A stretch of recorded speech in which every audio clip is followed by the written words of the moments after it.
बिस्मिल्लाहिर्रहमानिर्रहीम। अस्सलाम वालेकुम व्यूअर्स, मैं जाहिद असगर हूँ और आप हमारा यूट्यूब चैनल देख रहे हैं। आज हम बात कर रहे हैं आपसे पॉपुलेशन ब्लेसिंग्स है और अगर है तो कितनी ब्लेसिंग है और चैलेंजेस क्या हैं।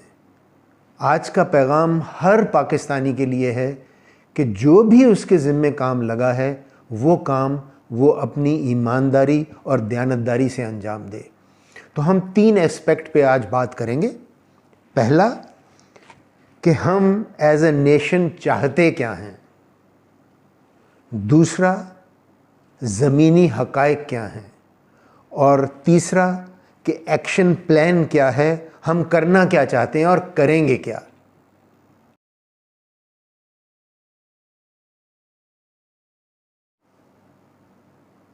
पहला एस्पेक्ट कि हम एज अ नेशन चाहते क्या हैं।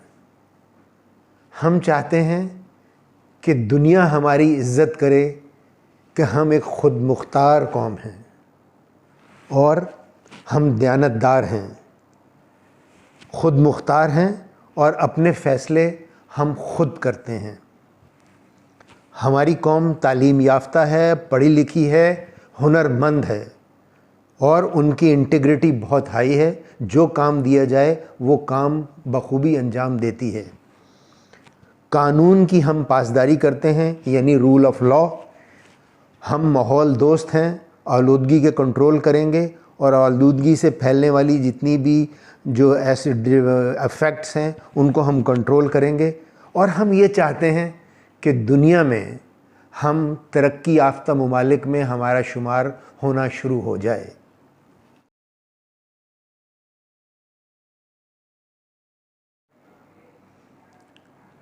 जी, दूसरा एस्पेक्ट ज़मीनी हक़ाइक़। तो हम HR से शुरू करते हैं, तालीम से शुरू करते हैं। और तालीम यानी जो प्राइमरी स्कूल्स हैं वो हमारे मुल्क में कितने हैं। जो 9 जुलाई 2020 का डेटा है उसके मुताबिक पाकिस्तान के जो प्राइमरी स्कूल्स हैं वो 1,31,376 हैं। पब्लिक स्कूल्स की परसेंटेज 88% है, प्राइवेट स्कूल की 12% है। और जनाब इंफ्रास्ट्रक्चर प्राइमरी स्कूल्स का इतना बुरा है जनरली कि बच्चों का जाने को दिल ही नहीं करता। पंखे नहीं हैं, टॉयलेट्स नहीं हैं, फैसिलिटीज़ नहीं हैं, लाइट्स नहीं हैं, ज़्यादातर जगहों पे पीने का पानी नहीं है। तो जिसकी वजह से वो जो हमने लर्निंग एनवायरनमेंट है वो वहाँ पे मौजूद नहीं है जो कि बच्चों को वहाँ लाए और बच्चों की जो वो आने का उनको दिल करे, वैसा माहौल नहीं है। इसके साथ साथ जो फर्नीचर है वो भी गया गुजरा है, वहाँ भी बैठने को बच्चों का दिल नहीं करता। और उससे बड़ा अलमिया ये है कि जिन टीचर्स ने पढ़ाना है या तो वो टीचर्स स्कूलों में जाते ही नहीं हैं और अगर जाते हैं तो उनमें सब्जेक्ट स्पेशलिस्ट टीचर्स की बहुत ज़्यादा कमी है। ख़ासतौर पे साइंस टीचर्स और मैथ्स टीचर, इंग्लिश के टीचर, इनकी बहुत ज़्यादा कमी है। अब जैसे जैसे ये प्राइमरी स्कूल से बच्चे गए सेकेंडरी स्कूल्स में तो उनकी तादाद और भी कम है और स्कूलों के हालात यही है। और अगर हम यूनिवर्सिटी एजुकेशन पे आ जाएं तो जनाब यूनिवर्सिटीज़ जो हैं, जो डिग्री जो इंस्टीट्यूशंस हैं जो डिग्री अलॉट करती हैं और HEC के साथ जो है रजिस्टर्ड हैं, उनकी तादाद कुल 228 है। जनरली जो हमारा एजुकेशन या जो कॉम्पिटेंस लेवल है हमारे पढ़े लिखे लोगों का वो भी दुनिया में बहुत ज़्यादा अच्छा नहीं है। मैं मिसाल दे रहा हूँ यहाँ पे कि the news international 8 June 2019 the organisation for economic cooperation and development यानी OECD मीटिंग क्राइटेरिया, उनके मुताबिक कनाडा जो है वो मोस्ट एजुकेटेड है और उनकी 56% लोग जो है वो उसको मीट करते हैं। जापान दूसरे नंबर पे है 50%, इसराइल तीसरे नंबर पे है 49.9% और गुड प्रोफेशनल जो है उसकी रियलिटी पाकिस्तान में बहुत ही कम है due to quality education and brain drain. The world bank's most relevant index उसके मुताबिक गवर्नमेंट इफ़ेक्टिवनेस के लिहाज से 2017 के मुताबिक पाकिस्तान 129 नंबर पे है 194 कंट्रीज़ को स्टडी किया गया। तो अंदाज़ा लगा लीजिए कि कितनी अशद ज़रूरत है कि हम अपना तालीमी निज़ाम बेहतर करें, अच्छे प्रोफेशनल्स पैदा करें, बच्चों को एजुकेशन और वोकेशनल ट्रेनिंग की तरफ लेके आएँ। आइए अब बात करते हैं इकॉनमी की। तो जो हमारा करंट डेट है, जो इंटरनल डेट है owned by the government, that is 24.309 trillion. Owed by the public sector जो ऑर्गेनाइजेशंस हैं वो है 2.3 trillion. External debt US dollar में 115.7 बिलियन। तो आप अंदाज़ा लगा लीजिए कि हम इंटरनल और एक्सटर्नल डेट के अंदर दबे हुए हैं और ख़ुद मुख्तार कौम बनने के लिए इस डेट से बाहर निकलना पड़ेगा। हमारी जीडीपी जो है 2019 के मुताबिक 278.2 बिलियन और पर कैपिटा इनकम जो है वो 128.4 यूएस डॉलर थी, जो अब गवर्नमेंट कह रही है तकरीबन 14-20 के करीब है, but still this is very low. अगर हम हेल्थ इंडिकेटर्स पे आते हैं तो जनाब पॉपुलेशन हमारी है तकरीबन 220 मिलियन या 225 मिलियन, और अगर हम बांग्लादेश से उसका कंपेयर करते हैं तो उनकी अब इस वक्त है 166 मिलियन। 71 में उनकी पॉपुलेशन हमसे ज़्यादा थी और वेस्ट पाकिस्तान की पॉपुलेशन उनसे कम थी। लाइफ एक्सपेक्टेंसी पाकिस्तान की है 66%, whereas of Bangladesh is 73%। Growth rate हम क्लेम करते हैं कि हमारा 2 या 2.2% है, whereas Bangladesh has reduced it to 1.1%। Population below the poverty line, यानी जो दिन में 1.90 यूएस डॉलर कमाते हैं, पाकिस्तान की है 24.3% बिलो द पॉवर्टी लाइन लोग, और बांग्लादेश में है 20.5 as per 2019 data. Maternal health पे आ जाइए तो जनाब जो हमारे यहाँ माएँ मरती हैं बच्चों को पैदा करते वक्त 1000 में, वो हैं 176, बांग्लादेश में है 142, और अफ़गानिस्तान हमसे आगे है 680, इंडोनेशिया में है 126, इंडिया में 174, श्रीलंका 30 और म्यांमार 178। और birth occurred in health facility हमारे यहाँ 66, बांग्लादेश में 50, अफ़गानिस्तान में 63, इंडोनेशिया में 63, इंडिया में 79। अंडर 5 हेल्थ यानी जो अमवात हैं, अंडर 5 मोर्टेलिटी रेट, डेथ्स पर 1000 पाकिस्तान की है 74, बांग्लादेश की है 45, अफ़गानिस्तान की है 68, ईरान की है सिर्फ 16, इंडोनेशिया की है 25, इंडिया की है 39, श्रीलंका 11 वगैरह वगैरह वगैरह। Percentage of children who have received basic vaccination हमारी 66%, Bangladesh 86%, Afghanistan 61%, Iran 99%, Indonesia 84%, India 81% और श्रीलंका 96%। और शायद यही वजह है कि अब तक हम और अफ़गानिस्तान जो पोलियो है उसको हम एरेडिकेट नहीं कर पाए।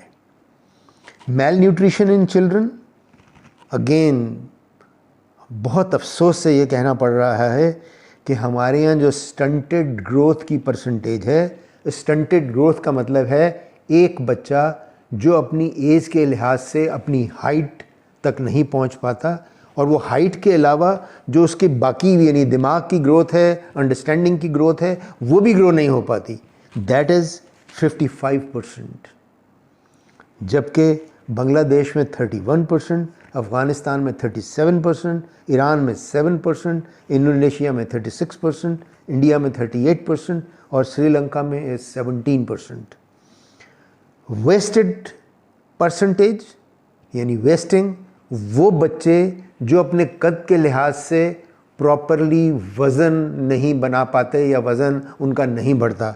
पाकिस्तान में it is 9%, Bangladesh 8%, Afghanistan 5%, Iran 3%, Indonesia 15%, India 21% and Sri Lanka 15%।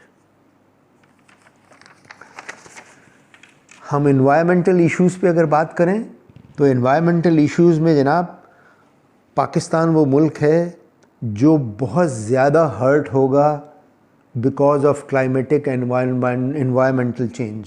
हम पे क्या इम्पैक्ट हो रहा है? Air pollution, water pollution, noise pollution, pesticides का मिसयूज़ हमने किया है, सॉइल एरोजन, और जो नेचुरल डिज़ास्टर का बहुत ज़्यादा इफ़ेक्ट होगा, फ्लडिंग होगी, और इसके नतीजे में there is increased heat, temperature is going up, drought, insects जो हैं उनका हमला होगा, वाटर सप्लाईज़ कम हो जाएंगी, and then is reduced agricultural yields. तो ये हमें बहुत ज़्यादा इम्पेक्ट करेगा जो क्लाइमेट एंड एनवायरमेंटल चेंज है। हम जुडिशरी पे आ जाते हैं तो जनाब जो पेंडिंग केसेस हैं पाकिस्तान के सुप्रीम कोर्ट में वो तकरीबन 60,000 के करीब हैं। जो हाई कोर्ट्स में हैं वो डेटा के मुताबिक 42 लाख के करीब हैं। जो लोअर जुडिशरी में डिस्ट्रिक्ट और सब ऑर्डिनेट कोर्ट्स में हैं वो 2.7 करोड़। और हम चाहते हैं ये हैं कि अगर नेशन हमने आगे बढ़ानी है तो जनाब सस्ता और क्विक इंसाफ होना बहुत ज़रूरी है। इन वजूहात की बिना पे जो हमने हेल्थ की बात की, इकॉनमी की बात की, पैसों की अर्निंग की बात की, तो there is a migration from rural areas to urban areas, और जिसका नतीजा ये है कि अर्बन एरियाज़ में ये सारा कुछ होने की वजह से एक तो वर्टिकल ग्रोथ बहुत ज़्यादा हो रही है, सड़कें टूटी फूटी हैं, जो सॉलिड वेस्ट है वो टाइम पे नहीं उठाई जाती, पोल्यूशन बहुत ज़्यादा हो गई है, नॉइज़ बहुत ज़्यादा हो गई है, और ये गंदगी हम अपने नालों में फेंकते हैं। नाले चूँकि हम साफ़ नहीं करते तो जब बारिश होती है तो पूरा शहर पानी पानी हो जाते हैं, बड़े शहर, और ये गंदगी हम सारी ले जाके समंदर में फेंक देते हैं।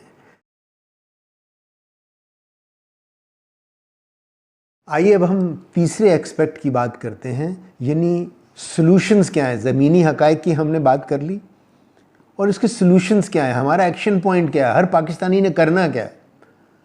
अच्छा, तो जनाब जब मैं पॉपुलेशन की बात करता हूँ और मैं लोगों से मिला तो लोग कहते हैं जनाब ये तो अल्लाह ताला की देन है, जिन्होंने बच्चे पैदा किए हैं वो कहते हैं जी अल्लाह ताला की देन है। बिल्कुल अल्लाह ताला की देन है, मगर अल्लाह ताला ये हमें इनायत कैसे करता है, कभी हमने ये सोचा? अल्लाह ताला ये हमें इनायत उस वक्त करते हैं जब हम अपने हिस्से का काम कर लेते हैं। हमारे हिस्से का काम क्या है कि एक बच्ची और एक बच्चा, वो उनके माँ बाप या वो फ़ैसला करते हैं कि इन बच्चों की शादी होनी चाहिए, उन बच्चों की शादी करा दी जाती है। मियाँ बीवी साथ रहते हैं और अल्लाह ताला से मांगते हैं कि ऐ अल्लाह ताला हमें नवाज दे, और वो दुआ करते हैं कि ऐ अल्लाह ताला उनको सेहतमंद औलाद दे, साले औलाद दे, जो सेहतमंद हो और आगे जाके अपने काम कर सके। तो फिर अल्लाह ताला उनको नवाजते हैं बच्चों से या बच्चियों से।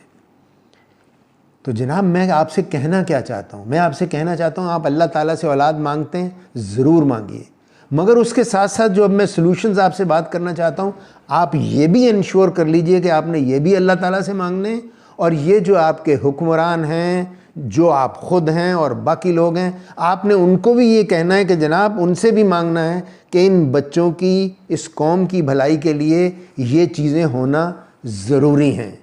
आइए शुरू करते हैं जी। तो जनाब हम अब जो हमारे सॉल्यूशंस हैं हम उनकी तरफ आ रहे हैं। तो हमने कहा कि हम एक ख़ुद मुख्तार कौम हैं, हम इंटीग्रिटी वाली कौम हैं। तो जनाब फिर हमारे लिए ये बहुत ज़रूरी है कि अगर मैं ख़ुद मुख्तार हूँ, अगर मैं ख़ुददार हूँ, तो मुझे चाहिए कि मैं दुनिया से भीख ना मांगूं, दुनिया के आसरे पे ज़िंदा ना रहूं, मैं मिलावट ना करूं, मैं कम ना तोलूं, मैं फ़ैसलों में देर ना करूं, मैं अपना जो मेरे ज़िम्मे काम लगाया गया है वो मैं ईमानदारी से करूं, मैं मिलावट ना करूं, और मैं जो है वो खाने पीने की अशिया या बाकी चीज़ें उनकी स्टॉकिंग ना करूं। जो मेरा इस्लाम मुझे सिखाता है मैं उन चीज़ों पे अमल करूं ताकि मैं एक एज़ अ ख़ुद मुख्तार कौम उभर के सामने आऊं। ये हम सब के लिए ज़रूरी है कि हम सब ये काम करें। हमारे एक्शन प्लान में एजुकेशन कैसे ठीक करनी है, तो जनाब अगर हम एजुकेशन ठीक नहीं करेंगे तो ये जो हम ख्वाब देख रहे हैं कि हमारी कौम तरक्की करे, ये नहीं हो सकता। उसके लिए क्या ज़रूरी है कि जनाब प्राइमरी एजुकेशन से लेके डिग्री तक हम ये इंश्योर कर लें कि जनाब हमारे जो इंस्टीट्यूशंस हैं वहाँ बच्चों का दिल करे कि वो जाएं, असातिज़ा अवेलेबल हों, स्पेशलिस्ट टीचर्स अवेलेबल हों, जो वहाँ फैसिलिटीज़ हैं वो अवेलेबल हों, टेक्नोलॉजी का हम इस्तेमाल करें ताकि बच्चों को जो मॉडर्न आज की दुनिया की तालीम है वो हम बच्चों को दे सकें, बच्चों का दिल करे कि वो आएँ। दूसरा, हमने ये भी इंश्योर करना है कि अगर हम डिग्रीज़ अवॉर्ड करते हैं तो हमें वो तालीम चाहिए कि जो दुनिया को चाहिए, दुनिया जिसको एक्नॉलेज करती है, रिकॉग्नाइज़ करती है, उस मयार की एजुकेशन हम लोगों को दें ताकि जो पाकिस्तान का बच्चा है वो न सिर्फ पाकिस्तान में काम करे और दुनिया भर में वो जाए और वो वहाँ पे जाके काम करे। हमारी कोशिश ये होनी चाहिए कि डिग्रीज़ क्वालिटी की हों और बहुत ज़्यादा हम जोर दें टेक्निकल एजुकेशन पे, टेक्निकल ट्रेनिंग सेंटर्स पे, कि जी हम टेक्निकल एजुकेशन देते हैं, चाहे वो 3 साल का कोर्स हो, और उसके अलावा सर्टिफिकेशन प्रोग्राम जो कि शायद चाहे 1 साल का प्रोग्राम हो। इसका फ़ायदा क्या होगा कि जो आम तौर पर ये पाकिस्तान में देखा गया है कि जो डिग्री लेने वाला आदमी है वो हाथ से काम नहीं करता, जबकि दुनिया में जो हाथ से काम करने वाले लोग हैं वो भूखे नहीं मरते और उनकी बहुत ज़्यादा मांग है। तो मेरे वो पाकिस्तानी जो मुल्क से बाहर जाएंगे, अगर वो स्किल्ड हैं, ट्रेंड हैं, तो यकीनन वो बहुत ज़्यादा ज़र मुबादला पाकिस्तान के लिए कमाएंगे। अगर वो पाकिस्तान में हैं, चाहे वो एग्रीकल्चर सेक्टर में हैं, तो उनको हम ट्रेन करें कि उन्होंने अपनी एग्रीकल्चरल यील्ड कैसे बढ़ानी है, अपनी मेहनत करके अपने कारोबार को कैसे बढ़ाना है, अपना कारोबार कैसे चलाना है। और अगर इंडस्ट्री की तरफ आते हैं तो मेरी इंडस्ट्री को जो चीज़ चाहिए बच्चों को वो हम ट्रेन करें, चाहे 3 साल का कोर्स हो, चाहे 1 साल का कोर्स हो। इसके अलावा जब ये बच्चे 3 साल और 1 साल अपने हाथ से काम करना सीख जाएंगे, हुनरमंद हो जाएंगे, तो शायद उनको नौकरियों की ज़रूरत ना पड़े। वो अच्छे कारीगर, मेहनती मैकेनिक हमारे लिए अवेलेबल होंगे मार्केट में, ताकि जो आने वाली ज़रूरियात हैं ये बच्चे उनको मीट कर सकें। तो जनाब हमें इसके साथ साथ बच्चों को सॉफ्ट स्किल्स सिखानी होंगी कि अगर वो दुनिया में जाते हैं, पाकिस्तान में हैं, तो वो सॉफ्ट स्किल्स के ज़रिए लोगों को कैसे सीख लें। और इन तमाम लोगों की इंटीग्रिटी बहुत हाई होनी चाहिए ताकि वैल्यू सिस्टम ऐसा हो कि वो पाकिस्तान का नाम वहाँ पे बुलंद कर सकें। हम इकॉनमी पे आते हैं कि जी इकॉनमी कैसे दुरुस्त होगी। तो जनाब बहुत अच्छे प्रोग्राम गवर्नमेंट इनिशिएटिव ले रही है और बहुत अच्छा मौका है कि हमारे जो बाहर पाकिस्तानी काम करते हैं वो बहुत ज़्यादा पैसा पाकिस्तान में भेज रहे हैं। तो हमारी एज अ नेशन क्या ज़िम्मेदारी है? हमारी नेशन की सबसे बड़ी ज़िम्मेदारी ये है कि अगर मैं पैसे कमाता हूँ, बिज़नेस करता हूँ, एग्रीकल्चर का काम करता हूँ, तो जो मेरे ज़िम्मे टैक्सेस हैं वो मैं वक्त पे गवर्नमेंट को टैक्सेस अदा करूँ, ताकि हमारा टैक्स बेस बढ़े और जितना मैं कमाता हूँ उस लिहाज से, उस परसेंटेज से मैं अपने टैक्सेस दे दूँ। जो गवर्नमेंट के एक्सपेंसेस हैं, ब्यूरोक्रेसी भरी पड़ी है, तो हमारी गवर्नमेंट को ये भी देखना चाहिए कि वो टैक्सेस हम कैसे रिड्यूस, वो एक्सपेंसेस हम कैसे कम कर सकते हैं।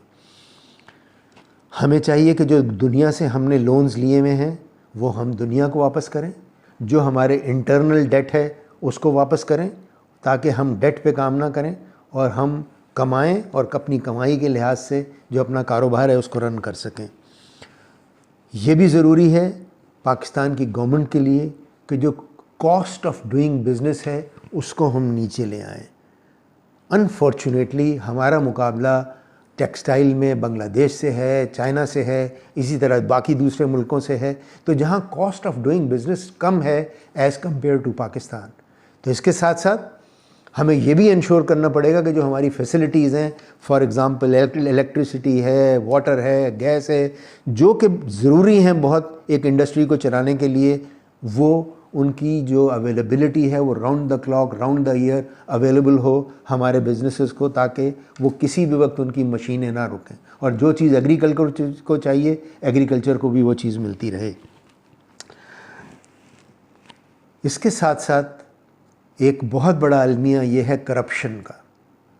जिस तरफ चले जाइए करप्शन के अंबार, और वो पैसा जो गवर्नमेंट की जेब में जाना चाहिए या गवर्नमेंट के लिए जाना चाहिए या गवर्नमेंट की ट्रेजरी में जाना चाहिए, वो लोगों की जेबों में जाता है और उसका हिसाब किताब नहीं होता। तो अगर मैं ख़ुद मुख्तार कौम हूँ, ख़ुद मुख्तार बनना चाहता हूँ, तो जनाब हमें करप्शन को भी कम करना होगा और वो लोग जो करप्ट हैं उनकी निशानदेही करनी होगी।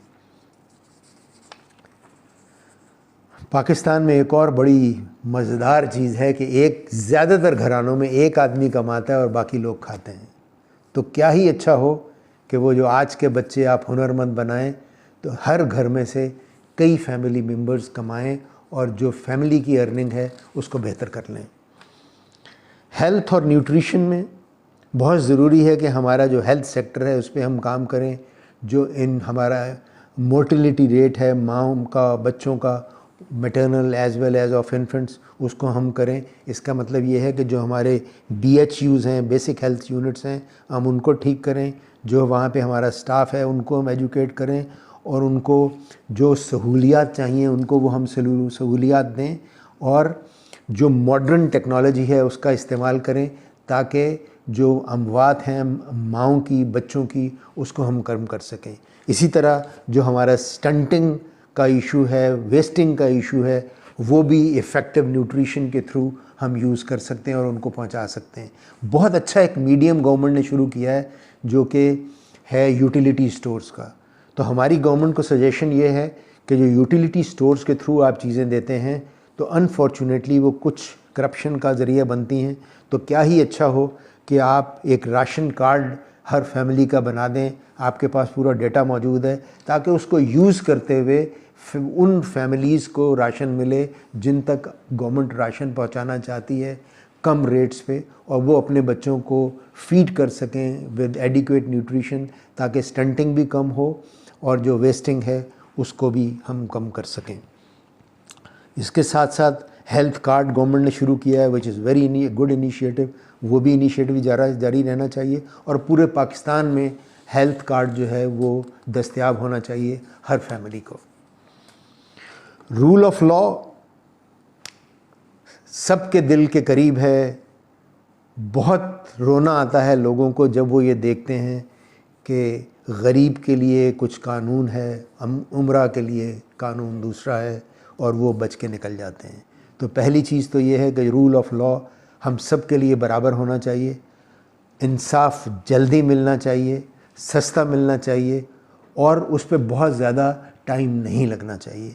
अगर गवर्नमेंट को नए कोर्ट्स बनाने पड़ते हैं तो ज़रूर आप लेके चाहिए, और अगर अल्टरनेट डिस्प्यूट रेजोल्यूशन की तरफ जाना है तो एक बहुत अच्छा सलूशन है कि अल्टरनेट डिस्प्यूट रेजोल्यूशन को और बेहतर कर दीजिए, ताकि वो केसेस जो कि इस जगह पे हल हो सकते हैं वो कोर्ट्स पे बोझ ना बने।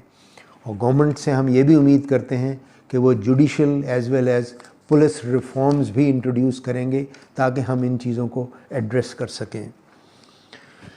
क्लाइमेट, एनवायरनमेंट और पानी ज़िंदगी के लिए बहुत ज़रूरी और बहुत ही अच्छा गवर्नमेंट का इक़दाम है कि 10 बिलियन ट्रीज़, जो कि दुनिया की तवज्जो का भी मरकज़ बना हुआ है, 1 बिलियन और ऑलरेडी लग चुके हैं। तो हम सब शहरियों को ये चाहिए कि हम जो है गवर्नमेंट का जो इनिशिएटिव है प्लांट्स लगाने का, वो हम भी अपने घरों पे, अपने इलाकों में न सिर्फ ये कि हम प्लांट्स लगाएं बल्कि उनकी देखभाल भी करें, क्योंकि ये प्लांटेशन ही है जो कि क्लाइमेट जो चेंज हो रहा है उसको रोक सकती है, गर्मी को रोक सकती है।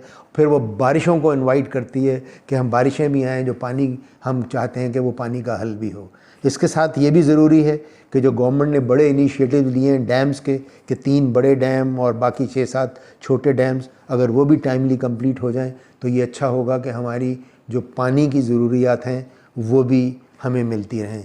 और जो हमने वाटर को, जो पानी हम, जो सीवरेज का पानी जाता है, क्या ही अच्छा हो कि उसको भी इफ़ेक्टिवली हम दोबारा रिसाइकिल कर सकें और अपनी चाहे इंडस्ट्री के लिए यूज़ करें, लेकिन उसको हम दोबारा इस्तेमाल करके पानी की ज़रूरियात को पूरा कर सकें।